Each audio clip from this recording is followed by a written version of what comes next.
High বন্ধুরা, দেখতে পাচ্ছেন আমি এখন ধর্মতলাতে আছি। আর আজকে আমি কলকাতা ইস্কন মন্দিরের যে রথমেলা বসেছে, সেই রথমেলাতে যাচ্ছি। তো ধর্মতলার কাছেই অবস্থিত ভিক্টোরিয়া গার্ডেন, সেই ভিক্টোরিয়া গার্ডেনে রথমেলাটা বসেছে।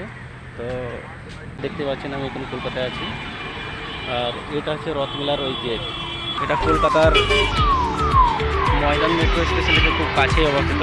ধর্মতলা থেকে আসা যাবে হেঁটে এখানে। এই যে গেটের সামনে আছে আমি। তো চলো দেখা যাক, গেটে আমি ভিতরে ঢুকবো, দিয়ে দেখবো যে কী কী রথমেলায় কী কী আছে।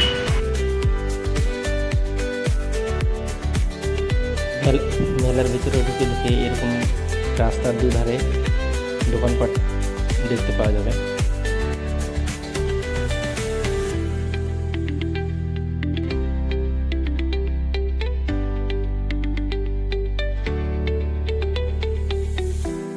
দেখুন, মেলার মধ্যে ফায়ার ব্রিগেডের গাড়িও রয়েছে। আগুন লাগলে সবার আগে যেটা প্রয়োজন সেটা হচ্ছে এই ফায়ার ব্রিগেডের গাড়ি।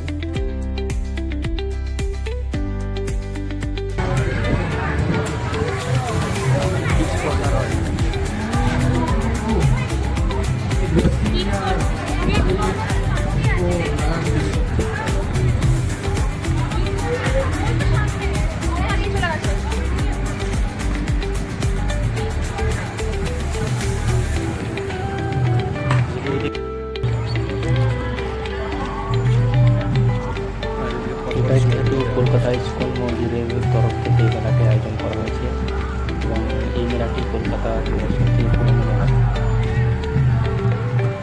রথমেলা।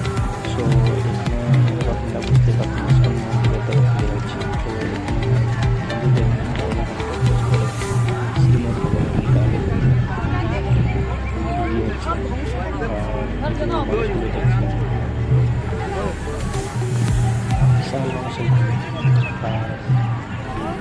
এই যে এখানে যে মণ্ডপটি আছে এটা হচ্ছে কি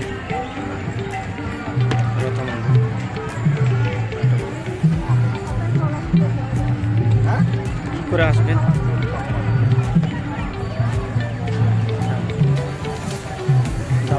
দেখতে পাচ্ছেন, ফ্ল্যাট দেখা যাচ্ছে। এটা ভিক্টোরিয়া মাঠে মেলাটি বসেছে।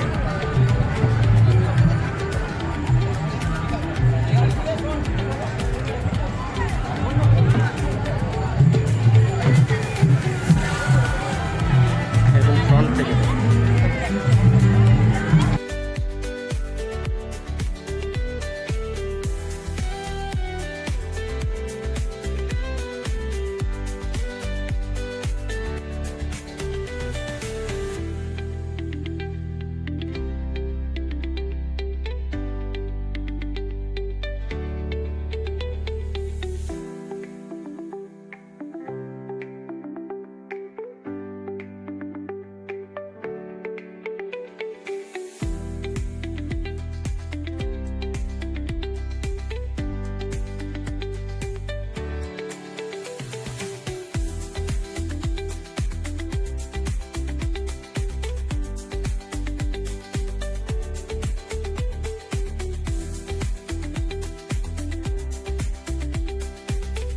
রথমেলার যে মণ্ডপের উল্টো দিকে হরি নাম সংকীর্তন হচ্ছে। আর ঠিক তার পাশে আছে রথ, জগন্নাথ দেবের রথ। তবে একটি মাত্র রথ নয়, এখানে তিনটে রথ আছে। ঠাকুর জগন্নাথ দেবের জন্য একটা রথ, বলরাম এবং সুভদ্রার জন্য। মেলাটি প্রায় সপ্তাহখানিক থাকবে। আর এটা কলকাতা তথা ওয়েস্ট বেঙ্গলের সবথেকে পুরনো রথ মেলা এবং সবথেকে বড় মেলা কলকাতার আর কি। আর এই যে রথমেলার যে মন্দিরের যে মণ্ডপ করা হয়েছে, সে মন্দিরের এটা হচ্ছে গেট। আমি গেটের ভিতরে আস্তে আস্তে আমি প্রবেশ করছি।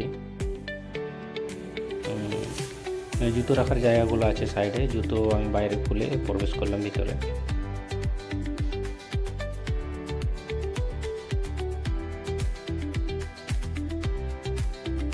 পুজোর মণ্ডপের ডান দিকে বাঁ দিকে দেখতে পাচ্ছেন কি সুন্দর সুন্দর মূর্তিগুলো নকশার আকারে প্রতিমাগুলোকে ঢেলে সাজানো হয়েছে।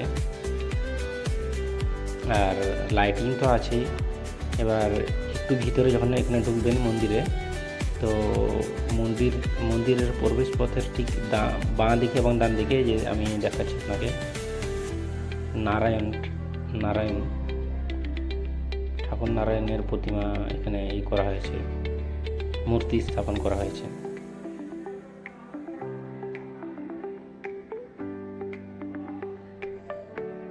হরিনাম সংকীর্তন হচ্ছে।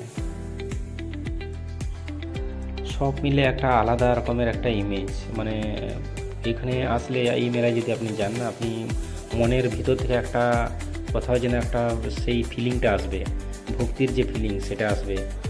আর হরিনাম সংকীর্তন হচ্ছে, জয় জগন্নাথ ধ্বনিতে মুখরিত হয়েছে গোটা প্যান্ডেল।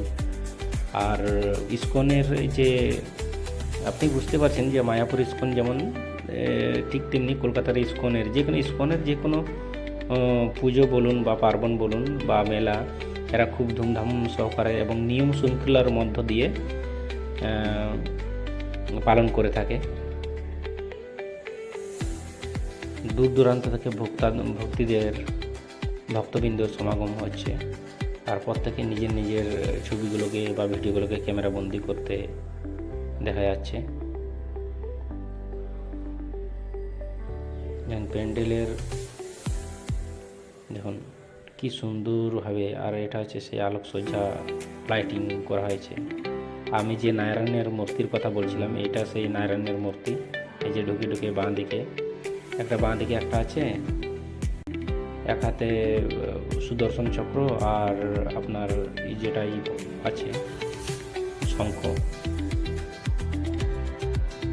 আর ডান দিকে যদি দেখেন, এখানেও নারায়ণের মূর্তি আছে। কৃষ্ণের আর এক রূপ হচ্ছে নারায়ণ, সেই নারায়ণের মূর্তি এখানে কি সুন্দরভাবে সেটাকে প্রদর্শন করা হয়েছে মূর্তির আকারে।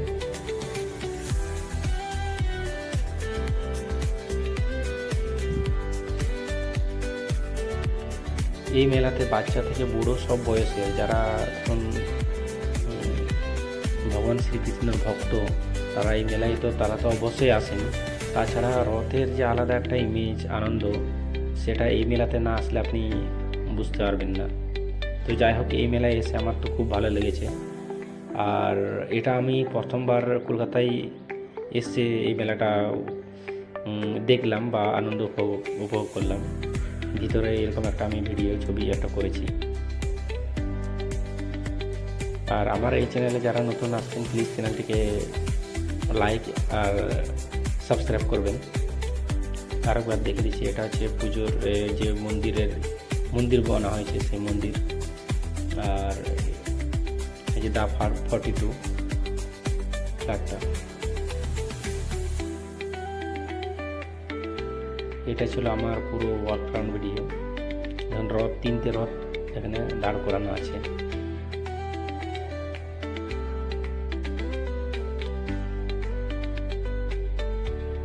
এবার মণ্ডপ দেখার পরে আমি মণ্ডপের ডান দিকে যে রথমেলার যে মন্দির করা হয়েছে, সেই অস্থায়ী মন্দির থেকে ডান দিকে এগিয়ে গেলাম। ওখানে দেখতে পেলাম একটা বৈদিক এডুকেশন রিসার্চ সেন্টার। এটা ছাড়াও আর একটা জিনিস লক্ষ্য করলাম, যারা ভক্তিগীতি শুনবেন বা হরিকৃষ্ণ সংকীর্তন করবেন, তাদের জন্য 50 টাকা টিকিটের বিনিময়ে বসার একটা আলাদা জায়গা করা হয়েছে, যেটা ডাইরেক্ট টেলিকাস্ট করা হচ্ছে।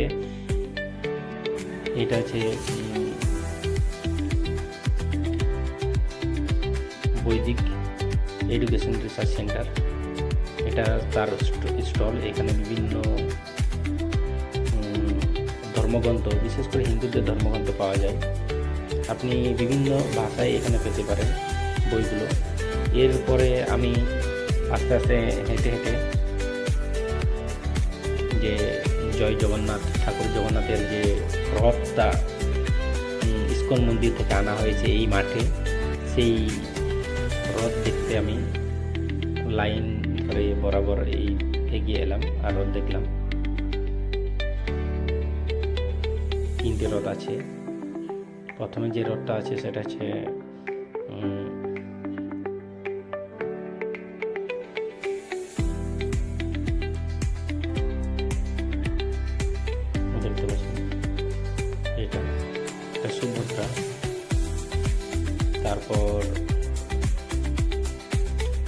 বলরামের রথ আছে, আর সবশেষে আছে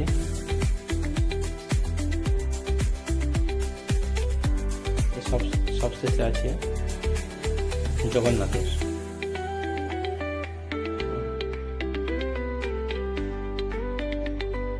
এটা ছিল আমার এই ভিডিওর সংক্ষিপ্ত বিবরণ, মানে আমি কীভাবে গিয়ে মানে মেলাটি এনজয় করলাম সেটা আমি ভিডিও আকারে।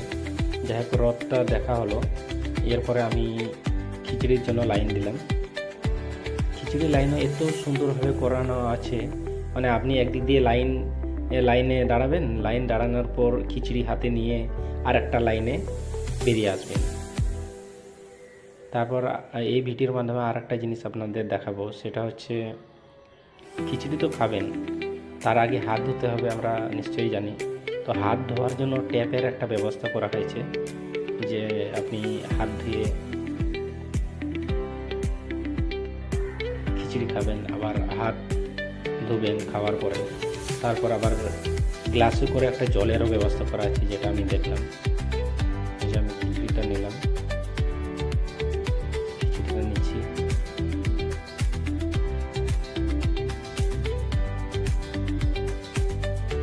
এটা প্রত্যেক জনসাধারণের উদ্দেশ্যে এই খিচুড়িটা বিতরণ করা হয়েছে। আপনি মেলাটা দেখার পর আপনি নিজে প্রসাদ আকারে খিচুড়িটা কিনে নিতে পারেন। খিচুড়ি আছে, গজা আছে, তারপর লাড্ডু আছে। আর একটা জিনিস আপনাদের দেখাবো ভিডিও আকারে। এই দেখুন, এটা ট্যাপের ব্যবস্থা করা আছে। ওই যে বললাম না, এদের একটা ইসকন মন্দিরের তরফ থেকে যে এদের নিয়ম শৃঙ্খলা সব কিছুর, সেটা এই মেলায় না আসলে আপনি বুঝতে পারবেন না। হাত ধোয়া হয়ে গেল, খিচুড়ি খাওয়া হয়ে গেল, খিচুড়ি খাওয়ার পর হাত ধুয়ে আবার সেই গ্লাসে করে জল পান করার একটা ব্যবস্থা রেখেছেন। তারপরে শেষের যে একটা কাউন্টার, ঢুকে যে কাউন্টার বাঁ দিকে পড়বে, সেই কাউন্টারে এখানে 50 টাকা টিকিটের বিনিময়ে আমি টিকিটটা কাটলাম। টিকিট কাটার পর আমি লাড্ডুটা সংগ্রহ করলাম। এরকম টিকিটটা কেটে আমি লাড্ডুটা নিলাম।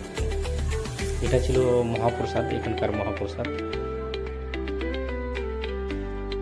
সবশেষে আমি মহাপ্রসাদ সংগ্রহ করলাম। তো যাই হোক, আমার এই ভিডিওটি যদি ভালো লাগে, ভিডিওতে একটা লাইক এবং চ্যানেলটিকে সাবস্ক্রাইব করবেন। আপনারা সাবস্ক্রাইব করলে আমারও উৎসাহ বাড়বে, আবার এরকম ভিডিও, ইন্টারেস্টিং ভিডিও আপনাদের সামনে আনতে পারবো। Thank you so much.